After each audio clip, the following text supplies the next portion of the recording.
এই সংবাদ সম্মেলনের মাধ্যমে আমরা মাননীয় প্রধান উপদেষ্টা ও মাননীয় সেনাবাহিনী প্রধানের কাছে আমাদের কষ্ট ও দাবিসমূহ তুলে ধরছি। আমাদের দাবিসমূহ: ১. চাকরিচ্যুত সময় থেকে অদ্যাবধি সম্পূর্ণ বেতন ভাতা ও অন্যান্য সুযোগ সুবিধা সহ চাকরি পূর্ণবহাল করতে হবে। যদি কোনো সশস্ত্র বাহিনীর সদস্যের চাকরি পূর্ণবহাল করা সম্ভব না হয় তাহলে উক্ত সশস্ত্র বাহিনীর সদস্যদের ব্যক্তিবর্গ তারা যে পরিমাণ অন্যায় অত্যাচার করা হয়েছে, আমার বিমান বাহিনীর একটা রুলস আছে, আপনি অন্যায় করছেন সে অন্যায় আগে মাল্টিপ্লিকেশন করে আপনার অন্যায় বিবেচনা করে আপনাকে পানিশমেন্ট দেওয়া হবে, পানিশমেন্ট করানো হবে।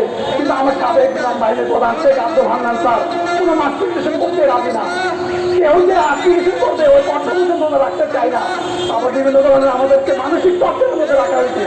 আপনার সভাপতি আছেন আয়নাগর কি জিনিস, যারা একমাত্র গিয়ে আয়নাগরে তারাই জানে যে আয়নাগর তার কি জিনিস। ওখানে মানুষ বসবাস করতে পারে না, ওখানে যে পরিমাণ মানবিক কি করতে হয় ওখানে আমার সাথে কর্মকর্তা তারা ইতিমধ্যে আপনাদের সংবাদ সম্মেলনে বেশ কয়েকবার বলেছেন যে ওখানে কি পরিমাণ জীবনযাপন করা হয়।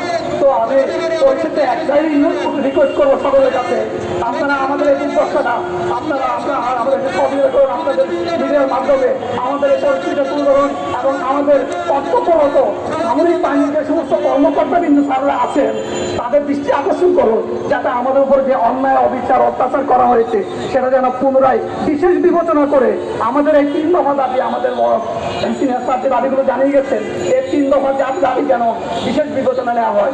ইনশাআল্লাহ আমরা এই স্বাধীন দেশের দেশটাকে আমরা আবার সামরিক বাহিনীর সদস্য কিন্তু যেভাবে দেশটাকে স্বাধীন করার জন্য অগ্রণীকে ভূমিকা রেখেছে, আমরা যারা চাকরিচ্যুত হয়েছি আমাদেরকে একটি সুযোগ দিয়ে রাখুন, এই সোনার বাংলাদেশকে ইনশাআল্লাহ আমরা সোনার বাংলাদেশ করে ছাড়বো।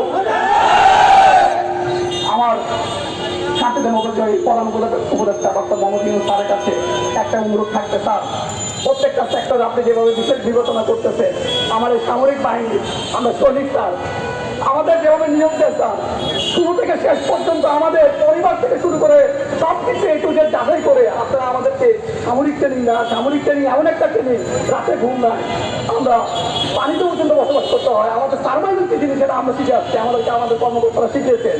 কিন্তু সামান্য ভুল ত্রুটি আমাদের স্ত্রী সন্তান একটু মনোমালিন্য হয়েছে, এসে বিচার দিচ্ছে, আমাদের পানিশমেন্ট চাকরিচ্যুত কেন? সাথে আমাদের সামরিক বাহিনীর আইন অনুযায়ী আবার জেলও দিয়ে দেয়। তা আমরা তো মানুষ, ভুল ত্রুটি আমাদের হতে পারে, তো ভুল ত্রুটি করার জন্য বিবেচনা করার জন্য আমাদের সামরিক বাহিনীর কিছু ল আছে, কিছু এফও আছে, কিছু এফ আছে, কিছু এফএম আছে, সেটা অনুযায়ী আমাদেরকে মানবিকভাবে বিবেচনা করে আমাদের এই দাবিগুলো আপনারা অনুগ্রহপূর্বক একটু বিশেষ বিবেচনায় রাখবেন। ধন্যবাদ সবাইকে।